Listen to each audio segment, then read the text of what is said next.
Sir knows me.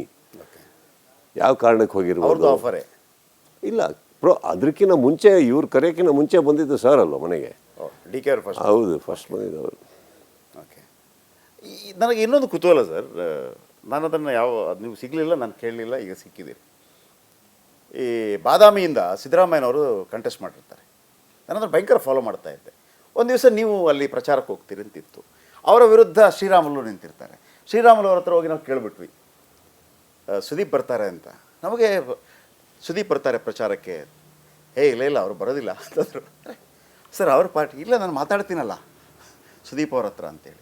ಅಂದರೆ ಇಲ್ಲ, ಆಮೇಲೆ ಅವ್ರು ಹೇಳ್ತಾರೆ ನೀವು ಹೋಗಬೇಡಿ, ನೀವು ಇಂಥ ಒಂದು ಮಾತುಕತೆಗಳಾಗಿ. ಅಂದರೆ ನಾನು ಯಾಕೆ ಹೇಳ್ತಾ ಇದ್ದೀನಿ ಅಂತಂದರೆ, ಒಂದು ಕಡೆ ಸಿ ಎಮ್ ಅವರು ತಮ್ಮ ಪ್ರಚಾರಕ್ಕೆ ಕರೆದಿರ್ತಾರೆ, ಅವ್ರ ಅಪೋಸಿಟ್ ನಿಂತಂಥ ರಾಮುಲು ಅವರು ಅವ್ರಿಗೆ ಸ್ವಲ್ಪ ನೀವು ಹೋದಾಗ ಸ್ವಲ್ಪ ಮುಜುಗರ ಆಗ್ಬೋದು ಅಂತ ಒಂದು ಇದಾಗ್ಬಿಡುತ್ತೆ. ಮುಜುಗರ ಅಂತಂದರೆ ಗೊತ್ತಾಯ್ತಲ್ಲ, ಲೆಕ್ಕಾಚಾರಗಳು ಗೊತ್ತಾಗುತ್ತೆ ನೀವು ಬಂದಾಗ ಅಲ್ಲಿ ಜನ ಮತ್ತೊಂದು ಅಂತೇಳಿ. ಆ ಸಿಚುವೇಶನ್ ಹೆಂಗೆ ಮ್ಯಾನೇಜ್ ಮಾಡಿದ್ರಿ ನೀವು? ಮ್ಯಾನೇಜ್ ಏನು ಸರ್, ಕ್ಲಿಯರ್ ಕಟ್ಟಾಗಿ ಹೇಳಿದೆ, ನಾನು ಮಾಡಲ್ಲ ಅಂದ್ಬಿಟ್ಟು. ಕಾರಣ ಹೇಳ್ತೀನಿ ಕೇಳಿ ಸರ್. ಒಂದು ಸತಿ ಸಿದ್ದರಾಮಯ್ಯ ಅವರು ನಾವು ಕರೆದಾಗ ಕಾರ್ಯಕ್ರಮಗಳಿಗೆ ಬರೋದು ತುಂಬ ಪ್ರೀತಿ ವಿಶ್ವಾಸ ತೋರಿಸಿದ್ದಾರೆ ಸರ್ ನಮ್ಮ ಮೇಲೆ.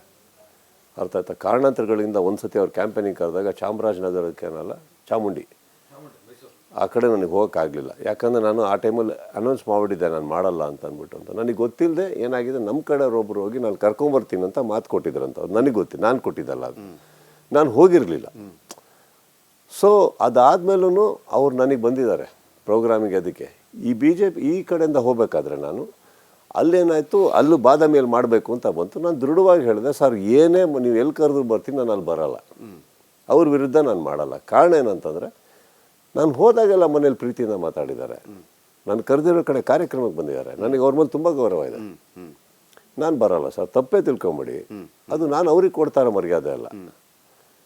ನಾನು ಹೋಗಲಿಲ್ಲ ಸರ್. ನಾನು ಏನು ಮಾಡಿದ್ರು, ಇನ್ಫ್ಯಾಕ್ಟ್ ಒಂದು ಸತಿ ಕಾರ್ ಆ ಕಡೆ ಹೊರಡ್ತು ಸರ್, ಎಲ್ಲ ರೆಡಿ ಆಗ್ಬಿಟ್ಟಿದೆ, ಅರ್ಧ ಗಂಟೆ ಅದು ನಾನು ಕಾರ್ ನಿಲ್ಸಿ ರೋಡಿಗೆ ಇಳಿದ್ಬಿಟ್ಟಿದ್ದೆ. ನಾನು ನಡ್ಕೊಂಡು ಹೋಗ್ತೀನಿ ಊರಿಗೆ ಅಂತ. ಹೇಳಿದ್ದನ್ನು ಮಾಡಬೇಕು, ತಪ್ಪಿಸಿ ನೀವು ಮಾಡೋದಾದ್ರೆ ನಾನು ಬರೋದಿಲ್ಲ ಅಂದಮೇಲೆ ತೊಗೊಂಡು ನಾನು ಆ್ಯಕ್ಚುಲಿ ಅಲ್ಲಿಂದ ಅವತ್ತು ಹಠ ಹಿಡಿದು ಬೆಂಗಳೂರಿಗೆ ಬಂದೇ ಬಿಟ್ಟಿದ್ದೆ. ನಾನು ಬರೋದೇ ಇಲ್ಲ ಕ್ಯಾಂಪೇನಿಂಗ್ ಅಂತ. ಅಲ್ಲೊಂದು 4 ದಿನ ಮಧ್ಯದಲ್ಲಿ ಬಂದಿರಲಿಲ್ಲ ನಾನು. ಅದೇ ಸಿಚುವೇಶನ್, ಇನ್ಯಾವುದೂ ಅಲ್ಲ, ಬೇರೆ ಏನೂ ಅಲ್ಲ ಸರ್. ನಾನು ರಾಜಕಾರಣಿ ಅಲ್ಲ, ಅವ್ರು ಕರೆದ್ರು ನಾನು ಹೋಗಿದ್ದೀನಿ. ಬಟ್ ಈ ಕಡೆನೂ ನನ್ನ ಸ್ನೇಹಿತರಲ್ವ, ಅವರು ನನಗೆ ಭಾಳ ಬೇಕಾದವರು. ಆ್ಯಂಡ್ ನನಗೆ ಗೌರವ ಕೊಟ್ಟಿದ್ದಾರೆ. ಸ್ನೇಹಿತರ ಕೇಳಿ ಭಾಳ ಹಿರಿಯರವರು. ನನಗೆ ಹೋದಾಗ ಅವ್ರ ಮನೆಗೆ ಕಾಫಿ ಟೀ ಕೊಟ್ಟಿದ್ದಾರೆ, ಕರೆದಿರೋ ಯಾವುದೋ ಕ್ರಿಕೆಟ್ ಟೂರ್ನಮೆಂಟ್ ಎಲ್ಲ ಬಂದು ಫ್ಲಾಗ್ ಹಾಯ್ಸ್ಟ್ ಮಾಡಿದ್ದಾರೆ. ನಾವು ಅದನ್ನೆಲ್ಲ ಮರಿ ಕುಡಿದು, ನಾನು ಮರೆಯೋನೂ ಅಲ್ಲ. ನಾನು ಬರಲ್ಲ ಅಂದರೆ ನಾನು ನನಗೆ ಅದು ಅವ್ರ ಮೇಲೆ ತುಂಬ ಗೌರವ ಇದೆ ಸರ್ ಆ ವಿಚಾರದಲ್ಲಿ. ಅದರಲ್ಲಿ ಎರಡನೇ ಮಾತಿಲ್ಲ. ಈ ಕಡೆ ಇದ್ದ ನಾವು ಕಾರಣಕ್ಕೆ ಕ್ಯಾಂಪೇನ್ ಮಾಡ್ಕೊಂಡು ಆ ಕಡೆ ನನಗೆ ಯಾರು ಸ್ನೇಹಿತರಿಲ್ಲ ಅನ್ನೋ ತಪ್ಪಾಗ್ಬಿಡುತ್ತಲ್ಲ. ಅದು ನೀವು ಸ್ಟ್ಯಾಂಡ್ ತೊಗೊಳೋದು ಕಲಿಬೇಕು, ಅದಕ್ಕೊಂದು ಗುಂಡಿಗೆ ಬೇಕು ಸರ್. ಅದೇ ನಾನು ಹೇಳಿ, ನನಗೆ ಅವೆಲ್ಲ ಇಲ್ಲ ಸರ್. ನನಗೆ ಏನು ಬೇಕಾ, ನಾನು ಹೇಳಿದ್ದನ್ನು ಅಷ್ಟು ಮಾಡ್ತಾ ಇದ್ದೀನಿ. ಆ ಚೌಕಟ್ಟಲ್ಲಿ ಫಸ್ಟೇ ಕಂಡೀಷನ್ ಹಾಕಿದ್ದೆ ತಾನೇ, ನಾನು ಇಂಥವ್ರ ಮೇಲೆ ಬರಲ್ಲ ಅಂದ್ಬಿಟ್ಟು. ಅದು ಯಾವ ಭಯಕ್ಕಲ್ಲ ಸರ್, ಅವ್ರು ಗೌರವ ಕೊಟ್ಟಿದ್ದಾರೆ ನನಗೆ. ಬಟ್ ನೀವು ಅದನ್ನು ಭಾಳ ಲಕ್ಕಿ ಅಂದ್ಕೋತೀರಾ? ಯಾಕಂದರೆ ನೀವೊಂದು ನಮ್ಮ ಬಾಸ್ ಒಂದು ನಿರ್ಧಾರ ಕೈಗೊಳ್ತಾರೆ, ಅದು ಕರೆಕ್ಟ್ ಆಗಿರುತ್ತೆ ಅಂತೇಳಿ ನಿಮ್ಮ ಫ್ಯಾನ್ಸ್ಗಳು ಅಂದ್ಕೊಂಡ್ಬಿಡ್ತಾರಲ್ವಾ? ಅದು ಇಲ್ಲ, ಅದಾದರೆ ಇದು ನೀವು ಯಾವತ್ತೂ ಆಲೋಚನೆ ಮಾಡಲ್ವ? ಈಗ ನನಗೆಲ್ಲ ಕಡೆ ಫ್ಯಾನ್ಸ್ ಇರ್ತಾರೆ, ನಾನು ಹಿಂಗೆ ಹೋದರೆ ತಪ್ಪಾಗೋದಿಲ್ಲ, ಹಾಗೆ ಆಲೋಚನೆ ಬರುತ್ತೆ ನಿಮಗೆಲ್ಲ? ನನಗೆ ಗೊತ್ತಿರೋದು, ನಾನು ಸಿನಿಮಾ ಮಾಡೋಕ್ಕೆ ಸ್ಟಾರ್ಟ್ ಮಾಡಿದ್ಮೇಲೆ ಅಭಿಮಾನಿಗಳು ಉಟ್ಕೊಂಡ್ರು ಸರ್. ಅಭಿಮಾನಿಗಳು ಉಟ್ಕೊಂಡ್ಮೇಲೆ ನನ್ನ ಲೈಫ್ ಸ್ಟೈಲ್ ನಾನು ಚೇಂಜ್ ಮಾಡಿಲ್ಲ. ಇನ್ನೂ ಸಿನಿಮಾಗಳ ಮೇಲೆ ಸಿನಿಮಾಗಳು ಮಾಡ್ಕೊಂಡೋದೆ, ಅದು ಬೆಳೀತಾ ಹೋಯಿತು. ಬಿಗ್ ಬಾಸ್ ಮಾಡಿದೆ, ಇನ್ನೊಂದು ಮಾಡಿದೆ, ಅದು ಬೆಳೀತಾ ಹೋಯಿತು. ಎರಡು ಒಂದು, ಅವರು ನನ್ನನ್ನು ಅರ್ಥ ಮಾಡ್ಕೊಳ್ಳೋಕ್ಕೂ ಟೈಮ್ ತೊಗೊತಾರೆ, ನಾವು ಅವ್ರನ್ನ ಅರ್ಥ ಮಾಡ್ಕೊಳ್ಳೋಕ್ಕೂ ಟೈಮ್ ತೊಗೊತೀವಿ. ಅವ್ರು ನನ್ನನ್ನು ಅರ್ಥ ಮಾಡ್ಕೊಂಡಾಗ ಈ ಥರ ಸನ್ನಿವೇಶ ಬಂದಾಗ ಅವರು ಸೈಲೆಂಟಾಗಿರ್ತಲ್ಲ, ಅವ್ರಿಗೆ ಗೊತ್ತವ್ರಿಗೆ ಅಂತ. ಅವ್ರನ್ನ ನಾವು ಅರ್ಥ ಮಾಡ್ಕೊಂಡ್ರೆ ಟೈಮಲ್ಲಿ ಮ್ಯಾಕ್ಸ್ ಅಂತ ಸಿನಿಮಾ ತರ್ತೀವಿ ನಾವು, ಅವರಿಗೂ ಒಂದು ಸಿನಿಮಾ ಬೇಕಾಗತ್ತೆ ಅಂದ್ಕೊಂಡು ಅಂತ.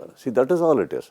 ಈಗ ನನ್ನ ಜಾಗದಲ್ಲಿ ಯಾಕೆ ಆ ಡಿಸಿಷನ್ ತೊಗೊಂಡೆ ಅನ್ನೋದು ನನಗೆ ಚೆನ್ನಾಗಿ ಗೊತ್ತಿರುತ್ತೆ, ಬೇರೆಯವ್ರಿಗೆ ಗೊತ್ತಿರುತ್ತೆ. ಇದನ್ನು ನಾನು ಎಲ್ಲಿಂದ ಬೆಳೆಸ್ಕೊಂಡು ಬಂದೆ ಅಂದರೆ, ಯಾವತ್ತೂ ನಾನು ಏನು ಮಾಡಿದ್ದಕ್ಕೂ ನಿಂತ್ಕೊಂಡು ಮೈಕ್ ಹಿಡ್ಕೊಂಡು ಯಾರಿಗೂ ಕಾರಣ ಕೊಡ್ತಾ ಇರಲಿಲ್ಲ, ಮಾಡ್ಕೊಂಡು ಹೋಗ್ತಾ ಇದ್ದೆ ಅಷ್ಟೇ. ಎಲ್ಲರೂ ಬಂದು ನನಗೆ ಹೇಳೋರು, ಇಲ್ಲ ಇದನ್ನೊಂದು ಸ್ಟೇಟ್ಮೆಂಟ್ ಕೊಟ್ಬಿಡಿ, ಇದು ಬೇಡ ಅನಿಸುತ್ತೆ, ಅದು ಯಾಕೋ ತಪ್ಪಾಗುತ್ತೆ. ನಾನು ಅದ್ರ ಬಗ್ಗೆ ತಲೆ ಕೆಡಿಸ್ಕೊತಾ ಇರಲಿಲ್ಲ. ನನ್ನನ್ನು ಅರ್ಥ ಮಾಡ್ಕೊಂಡವ್ರಿಗೆ ಗೊತ್ತಾಗುತ್ತೆ ನಾನು ಏನಕ್ಕೆ. ಇನ್ನೊಂದು, ಇವತ್ತು ಆವೇಶದಲ್ಲಿ ಕೆಲವ್ರು ಮಾತಾಡ್ಬೋದು, 3 ದಿನ ತಾಳ್ಮೆಯಿಂದ ಇದ್ದರೆ ಅವ್ರಿಗೆ ಆನ್ಸರ್ ಸಿಗುತ್ತೆ. ಹಾಗೆ ಮಾಡ್ಕೊಂಬಂದಿರೋದ್ರಿಂದ ಇವತ್ತವರೆಗೂ ನನಗೆ ಎಲ್ಲೂ ನಿಂತ್ಕೊಂಡು ಉತ್ತರ ಕೊಟ್ಟು ಕನ್ವಿನ್ಸ್ ಮಾಡೋ ಪರಿಸ್ಥಿತಿ ಬಂದೇ ಇಲ್ಲ. ನೀವು ಸಿನಿಮಾ ಮಾಡ್ತೀರಿ, ನೀವು ಹೇಳಿದ್ರಿ ಇದು ದೊಡ್ಡ ವೇದಿಕೆ, ನನಗೆ ಅಭಿಮಾನಿಗಳು ಸಿಕ್ಕಿದ್ದು, ಇದಕ್ಕಿಂತ ದೊಡ್ಡ ವೇದಿಕೆ ಇಲ್ಲ ಮತ್ತೊಂದು ಅಂತೇಳಿ ಡೈರೆಕ್ಷನ್ ಮಾಡಿದ್ವಿ. ಇನ್ನೊಂದು ಈಗ ಬಿಲ್ಲಾರಂಗ ಭಾಷಾ ನೆಕ್ಸ್ಟು ಮೂವಿ ಬರ್ತಾ ಇರುವಂಥದ್ದು. ಪ್ರೊಡಕ್ಷನ್ ಮಾಡಬೇಕು ಅಂತ ಅನಿಸ್ತಾ ಇಲ್ವಾ? ಇನ್ನೂ ಅನೇಕ ಸಿನಿಮಾಗಳನ್ನು ಕೊಡಬೇಕು ಅಂತೇಳಿ ಒಂದು ಮಾತು ಕೇಳಿಬಿಟ್ಟೆ, ನಿಮ್ಮ ಪತ್ನಿಯವರೇ ಪ್ರೊಡಕ್ಷನ್ ಹೌಸ್ ಮಾಡ್ತಾ ಇದ್ದಾರೆ, ಅವರಿಗೆ ಡೇಟ್ ಕೊಡ್ತಾ ಇಲ್ವಂತೆ ನೀವು? ನೋಡಿ ಹೀಗೂ ಉಂಟೆ ಅವ ಸರ್. ನನಗೆ ಗೊತ್ತಿರೋಂಗೆ ನೀವು ಅವ್ರಿಗೆ ಹೋಗ್ಬಿಟ್ಟು ಸುದೀಪ್ ಅವ್ರು ಪಿಕ್ಚರ್ ಮಾಡಿ ಅಂದರೆ ಸತ್ಯವಾಗ್ಲೂ ಬೇಡ ಅಂತಾರೆ ಅವರು. ಯಾರು? ನನ್ನ ವೈಫೇ. ಸುದೀಪ್ ಅವರಿಗೆ ಅವ್ರಿಗೆ ಸಿನಿಮಾ ಮಾಡಿ ಅಂದರೆ ಸತ್ಯವಾಗ್ಲೂ ಬೇಡ ಅಂತಾರೆ ಅವರು. ಒಬ್ಬ ಪ್ರೊಡ್ಯೂಸರ್ ಬಂದು ಅಲ್ಲ ನನ್ನ ವೈಫಿಗೆ ಪ್ರೊಡ್ಯೂಸ್ ಮಾಡಿ ಅಂತಂದರೆ ಹೋಗ್ಬಿಟ್ಟು ನನಗೆ ಅಯ್ಯೋ ಅವ್ನು ಕಾಟ ಬೇಡ ಅಂತಾರೆ ಅವರು. ಅವನು ಈ ಬೇಗ ಮುಗಿಸಲ್ಲ, ಕತೆ ಮೇಲೆ ಕುತ್ಕೊಂಡ್ಬಿಡ್ತಾನೆ, ಹಿಂಗೆ ಬೇಕು ಹಂಗೆ ಬೇಕು ಅಂತಾರೆ, ಬೇಡ. ಅವರೆಲ್ಲ ಹಿಂಗಂದ್ರೆ ನಾನು ಇವಾಗಷ್ಟೇ ಸ್ಟಾರ್ಟ್ ಮಾಡ್ತಾ ಇದ್ದೀನಿ, ನನಗೆ ಬೇಡ, ಇವ್ನು ಸಾವಾಸನೇ ಬೇಡ ಅಂದ್ಬಿಟ್ಟು. ಅವ್ರು ನೋಡಿ ನಮ್ಮ ಅಕ್ಕನ ಮಗನ ಒಟ್ಟಿಗೆ ಸಿನಿಮಾ ಮಾಡ್ತಾ ಇರೋದು ಅವರು. ನಾನು ಮೊನ್ನೆನೂ ರೀಸೆಂಟಾಗಿ ಹೇಳಿದೆ, ನಾನೊಂದು ಡೈರೆಕ್ಷನ್ ಮಾಡಬೇಕು ಅಂತ ಇದ್ದೀನಿ, ಪ್ರೊಡ್ಯೂಸ್ ಮಾಡಿ, ನೀನು ಸಾವಾಸ ಬೇಡ ಹೇಳು ಅಂತ. ಅಂದರೆ ಇವಾಗ ಒಂದು ಸಿನಿಮಾ ಅಂತ ಬಂದಾಗ ಸ್ವಲ್ಪ ಇನ್ಡೆಪ್ತ್ ಡೀಟೇಲ್ ಹೋಗ್ತೀನಿ, ನನಗೆ ಹಿಂಗೇ ಬೇಕು. ಅವರು ಮಾಣಿಕ್ಯದಲ್ಲಿ ನಾನು ಡೈರೆಕ್ಟ್ ಮಾಡೋದೆಲ್ಲ ನೋಡಿದ್ದಾರೆ. ಹಠ ಹಿಡ್ಕೊಂಡು ನಾನು ಕೆಲವು ಬಂದಿರೋದು ನಾನು ತೆಗಿಯಲ್ಲಮ್ಮ, ಹೇಳಿದ್ದೆ ತಾನೆ, ನನಗೆ ಬೇಕದು, ಅದು ಬೇಕು ನನಗೆ. ಅವರು ರವಿ ಸರ್ ಹಿಂಗೆ ಕಾಣಿಸ್ಬೇಕು, ನಂಗೆ ಅದು ಬೇಕು, ಆಗಲ್ಲ ಅಂತ. ನಾಳೆ ತೆಗೋಣ, ಈ ಸೀನೆ ಬೇಡ, ನಾಳೆ ತೆಗೋಣ ಹೋಗಿ ಅಂತ ಆಗಿದ್ದು. ಅದೇನಾಗುತ್ತೆ, ಅವರು ಇವನು ಯಾಕೆ ಇಷ್ಟು ಹಠ ಹಿಡ್ಕೊಂಡು ಕೂರ್ತಾನೆ ಅನ್ನೋದು ಬಂದ್ಬಿಡುತ್ತೆ. ಬಟ್ ಯಾವುದೋ ಕಾರಣ ಇರುತ್ತೆ ಅದಕ್ಕೆ. ಅವ್ರಿಗೆ ಅಲ್ಲಿ ನಮ್ಮ ಅಕ್ಕನ ಮಗನೊಟ್ಟಿಗೆ ಸ್ಟಾರ್ಟ್ ಮಾಡಿ, ಸುಪ್ರಿಯಾನ್ವಿ ಅಂತ, ಸುಪ್ರಿಯಾನ್ವಿ ಪಿಕ್ಚರ್ಸ್ ಅಂತ. ಡೇಟ್ ಕೊಡ್ತೀರಲ್ಲ? ಅಯ್ಯೋ ಲೈಫೇ ಕೊಟ್ಟಿದ್ದೀವಿ, ಇನ್ನೂ ಡೇಟ್ ಏನು ಸರ್ ನೀವು ಒಳ್ಳೆ ಅವ್ರು ಮಾಡಬೇಕು. ಅಲ್ಲ, ಇನ್ನೊಂದು ಭಾಳ ಆಶ್ಚರ್ಯ ಆಗೋದು, ಈಗ ನಿಮ್ಮ ಹತ್ರ ನನಗೆ ನಿಮ್ಮನ್ನು ಹೇಳಿದಾಗ ಅಮೀರ್ ಖಾನ್ ಅವರು ಹೇಳಿದ ಮಾತು ನೆನಪಾಯ್ತು ನನಗೆ. ಸರ್ ಮನೆ ಒಳಗೆ ಒಂದು ತಿಳ್ಕೊಳ್ಳಿ, ನಿಮ್ಮ ತಾಯಿ ಬಿಟ್ಟರೆ ಸರ್, ತಂದೆ, ವೈಫು, ಮಗಳು, ಇವ್ರು ಯಾರ ಹತ್ರನೂ ಸಿಂಪತಿ ಒಳ್ಳೆ ಮಾತು ಎಕ್ಸ್ಪೆಕ್ಟೇ ಮಾಡಬೇಡಿ. ಫಸ್ಟ್ ಮರ್ಯಾದೆ ತೆಗೆಯೋದೇ ಇವ್ರು 3 ಜನನೇ. ಏನಾರ ಇವ್ರು ಅಂತಾರೆ. ನಮ್ಮ ತಾಯಿ ಮಾತ್ರ ಸರ್ ಇಲ್ಲ ನಾವು ಹಂಗೆ ಅಂತ ಅವ್ರು ಇರ್ತಾರೆ ಕರೆಕ್ಟಾ. ಇವತ್ತಿಗೂ ನಮ್ಮ ಫಾದರ್ ಯಾರಾದರೂ ಬಂದು ಕೂತ್ಕೊಳ್ಳೋದು, ಸರ್ ಬುದ್ಧಿ ಹೇಳಿ ಸರ್ ನನ್ನ ಮಗನಿಗೆ, ಒಂದು ಕೇಳಿದ್ದು ಮಾಡಲ್ಲ ಸರ್. ನೋಡಿ ಯಾರು ನೋಡಿ ಎಲ್ಲ ವೇಸ್ಟ್ ಮಾಡ್ಕೊಂಡು ಹಿಂಗೆ. ನಾನು ಏನು ಇವರೆಲ್ಲ ನಾನು ನಿಮ್ಮ ಅಪ್ಪನ ಒಂದ್ಸತಿ ನೋಡೋಣ ಅಂತ ಹೇಳಿದ್ರು ಅಂತ ಕರ್ಕೊಂಬಂದೆ. ಅವ್ರು ನನ್ನ ಸೀಟ್ ತುದಿಯಲ್ಲಿ ಕೂತ್ಕೊಂಡು ಮಾತಾಡಿಸ್ತಾರೆ, ಅಷ್ಟು ಗೌರವ. ಇವ್ರು ಮಾತಾಡೋದು ನೋಡ್ಬಿಟ್ರೆ ಅವ್ರು ನೆಕ್ಸ್ಟ್ ಕಾಲ್ ಮೇಲೆ ಕಾಲು ಹಾಕೊಂಡು ಮಾತಾಡ್ತಾರೆ. ಏನು ಸರ್ ನಿಮ್ಮ ಅಪ್ಪ ಹಿಂಗಂದ್ರು, ಕಲೀರಿ ಸರ್ ಬುದ್ಧಿ ಅಂದ್ಬಿಡ್ತಾರಂತ.